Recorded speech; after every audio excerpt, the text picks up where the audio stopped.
আসসালামু আলাইকুম। সবাই কেমন আছেন? সবাই ভালো আছেন।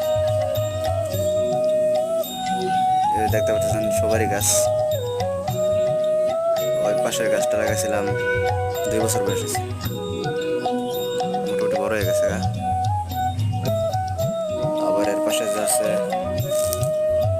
যেগুলো ছোটই, কিন্তু এইগুলো লাগাইছিলাম ওইটার আরো আগে, প্রায় 6 মাস আগে। এই গাছগুলো বড় হইতেছে না।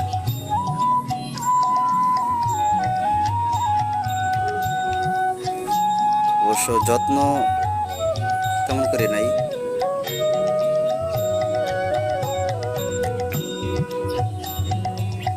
এই গাছগুলো না বাড়ার কারণ বুঝতে